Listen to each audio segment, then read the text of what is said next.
نکاح کے ساتھ ہی اسما کی رخصتی کر دی گئی تھی۔ اسما کو راحیل کے کمرے میں بٹھایا گیا تھا اور اب وہ زندہ لاش کی طرح بیڈ پر بیٹھی تھی۔ اس کے دل میں ابھی تک عمار کا خیال تھا۔ اس کی آنکھوں کے خواب کیسے بھی دردی سے نوچے گئے تھے۔ بہن کے لیے قربانی دے تو چکی تھی، پر راحیل کے ساتھ ایک کمرے میں رہنا بہت مشکل تھا۔ اس نے تو ہمیشہ اپنے ہم سفر کے طور پر عمار کو دیکھا تھا، پر اب تو راحیل کے ساتھ ہی اس کو اپنی ساری زندگی گزارنی تھی۔ اب وہ سوچ ہی رہی تھی کہ راحیل کمرے میں داخل ہوا۔ راحیل لڑکڑاتا ہوا بیڈ کے قریب پہنچا۔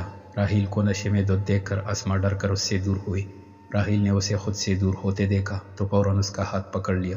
چھوڑو میرا ہاتھ۔ ارے ایسے کیسے چھوڑ دوں؟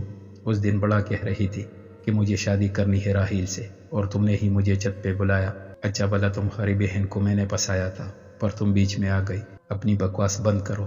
تم جیسے گٹھیا آدمی سے اپنی بہن کی شادی کبھی نہیں ہونے دیتی، چاہے مجھے اپنی جان ہی کیوں نہ دینا پڑتی۔ تم سے شادی کرنا کون سا مشکل تھا میرے لیے؟ میرے آگے زبان چلاتی ہو بے حیا عورت۔ راحیل نے ایک زوردار تھپڑ اسما کو دے مارا۔ اب میں تمہیں بتاؤں گا میں کتنا گٹھیا ہوں۔ راحیل نے اس کو بالوں سے پکڑ لیا۔ چھوڑو راحیل مجھے۔ اسما درد سے کرہ رہی تھی۔ اب نہیں چھوڑوں گا، اور آئندہ مجھے گٹھیا کہنے سے پہلے 1000 بار سوچوں گی۔ راحیل نے اسے بیڈ پہ دھکا دیا۔ پلیز مجھے معاف کر دو راحیل، خدا کے لیے مجھ سے دور ہٹو۔ اسما کا خوف سے برا حال تھا۔ آج کی رات اسما پہ بہت باری پڑی تھی۔ راحیل سو چکا تھا اور اسما ساری رات روتی بلکتی رہی۔ آج ساری رات صرف اس کا اپنے رب سے ایک ہی سوال تھا، یا اللہ میں نے ایسا کیا گناہ کیا جس کی مجھے یہ سزا ملی؟ ولید کافی دیر سے ماہم کے کیبن کے پاس کھڑا تھا۔ سر، صبا کی آواز پر ولید چونکا۔ جی سر، آپ کو ماہم سے کوئی کام تھا؟ نہیں کوئی کام تو نہیں تھا، پر آج وہ کیوں نہیں آئی؟ سر آپ نے ہی تو ماہم کو 2 دن کی چھٹی دی ہے، صبا نے یاد دہانی کرائی۔ ہاں سچ مجھے یاد ہی نہیں رہا، کیسی طبیعت ہے ان کی؟ پتہ نہیں سر، میری بات نہیں ہوئی۔ اچھا آپ کے پاس ان کا نمبر ہے؟ ولید خود بھی نہیں سمجھ پا رہا تھا کہ وہ ماہم کے بارے میں اتنی دلچسپی کیوں لے رہا ہے۔ جی سر اس کا نمبر ہے، کہے تو میں آپ کو دوں؟ ولید کو سمجھ نہیں آیا کہ وہ ہاں کہے یا نہ کہے۔ نہیں مجھے نہیں چاہیے، ویسے آپ اس کی ریکوائرمنٹ ہے کہ امپلائیز کا سارا بایو ڈیٹا کا ریکارڈ ہمارے پاس ہونا چاہیے، بس اس لیے پوچھا۔ ولید کو سمجھ نہیں آیا تھا وہ صبا سے کیا کہے۔ جی سر ماہم کا سارا ریکارڈ ہے آپ اس کے پاس۔ ٹھیک ہے آپ اپنا کام کریں، مجھے دیر ہو رہی ہے، کچھ امپورٹنٹ میل کرنی ہے، یہ کہتے ہوئے اپنے روم کی طرف بڑھ گیا۔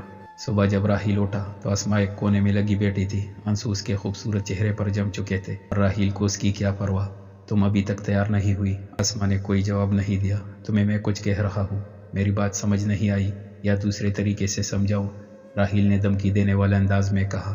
اسما اس کی بات پر فوراً ڈر کر اٹھی اور اپنے کپڑے لے کر واش روم میں چلی گئی۔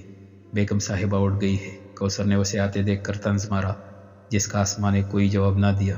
بیوی ہمارے گھروں میں بہویں جلدی اٹھ جایا کرتی ہے، دیر تک کمروں میں نہیں پڑی رہتی۔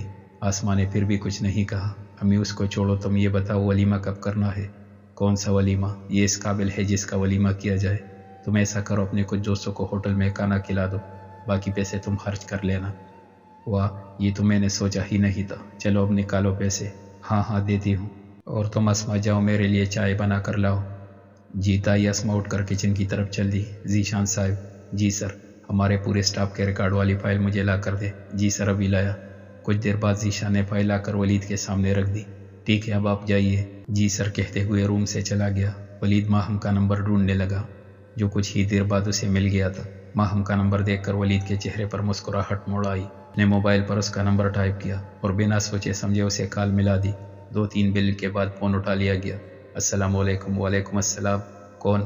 میں ولید بات کر رہا ہوں۔ ولید تھوڑا جھجک کر بولا۔ آپ کو کس سے بات کرنی ہے؟ دوسری طرف سے سوال کیا گیا۔ مجھے مس ماہم سے، میں ان کا باس بات کر رہا ہوں۔ معاف کیجیے گا، میں اس کی امی ہوں، وہ انجان لوگوں کا فون نہیں اٹھاتی، اس لیے میں نے اٹھا لیا۔ یہ لے کر بات۔ السلام علیکم سر۔ وعلیکم السلام۔ کیسی ہے مس ماہم آپ؟ جی سر میں ٹھیک ہوں۔ ماہم کو یہ ڈر تھا کہیں اسے نوکری سے نکالنے کے لیے فون تو نہیں کیا۔ چلے یہ تو اچھی بات ہے، ہمارے آفس کا کوئی بھی امپلائی بیمار ہو ہم اس کی لازمی خیریت پوچھتے ہیں، ولید نے سنبھلتے ہوئے کہا۔ شکریہ سر۔ آپ کل آفس آ رہی ہے؟ جی سر میں کل آفس آؤں گی۔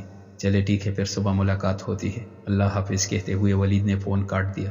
فون کو دیکھ کر وہ مسلسل زیر لب مسکرا رہا تھا، جس کی وجہ شاید ابھی وہ خود بھی نہیں جانتا تھا۔ تائی میں گھر چلی جاؤں؟ اسما نے ڈرتے ہوئے پوچھا۔ ارے پہلے تو تمہیں وہاں سے بھاگنے کی جلدی تھی اور اب وہاں جانے کی۔ اسما خاموش ہو گئی۔ اچھا چلی جاؤ، پر راحیل کے آنے سے پہلے آ جانا۔